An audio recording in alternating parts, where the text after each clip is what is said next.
ভিকটিমকে হত্যা করার জন্য তার হেফাজতে থাকা যে ধারালো চাকু বলে কাটার বলে, কাটার দিয়ে গলার চারপাশে প্রথম থেকে শুরু করে চারপাশে সে কেটে ফেলে।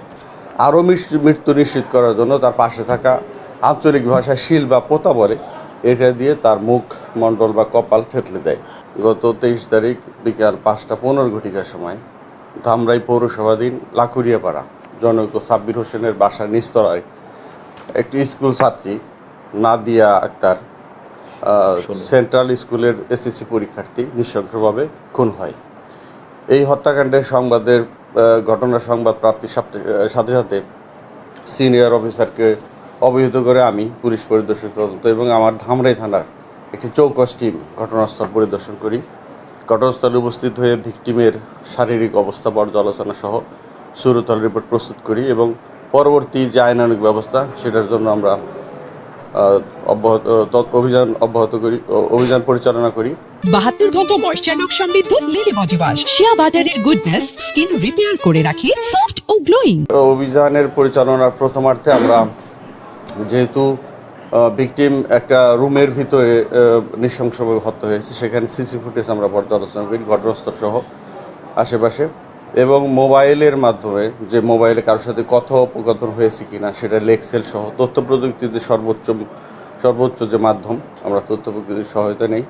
সেখানে খুব অল্প সময়ের মধ্যেই আমরা আমাদের টার্গেট মিলে ফেলি এবং টার্গেট হাতে আসার সাথে সাথে আমরা অভিযান পরিচালনা করি। আপনারা জানেন ইতিমধ্যে এই ঘটনার সাথে যিনি জড়িত আসামি শামীম ওরফে স্বপন, ওনার বাড়ি হচ্ছে আশুলিয়া। ভিকটিম যে রুমে থাকতো তার পাশেই ডান পাশের রুমে থাকতো।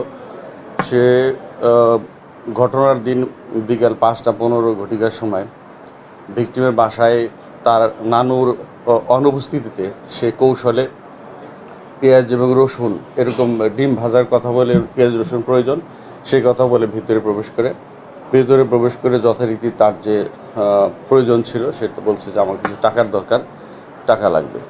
তো ভিকটিম যথারীতি তাকে টাকা দিতে অপারগতা স্বীকার করে।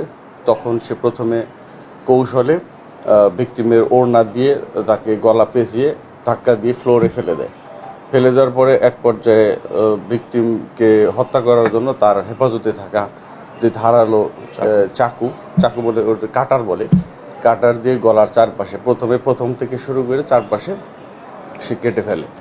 আরও মৃত্যু নিশ্চিত করার জন্য তার পাশে থাকা আঞ্চলিক ভাষায় শিল বা পোতা বলে, এটা দিয়ে তার মুখ মণ্ডল বা কপাল থেতলে দেয়।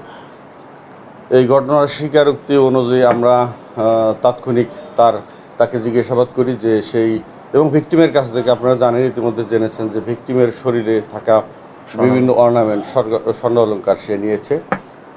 সেটা তাকে জিজ্ঞাসাবাদ করে তার হেফাজত থেকে আমরা ইতিমধ্যে সেই কানের দুল ভিকটিমের এবং ভিকটিমের নানি যিনি শনাক্ত করেছেন কানের দুল উদ্ধার করতে সক্ষম হয়েছি এবং হত্যাকাণ্ডে ব্যবহৃত যে শিল এবং পোতা এটাও আমরা উদ্ধার করতে পেরেছি।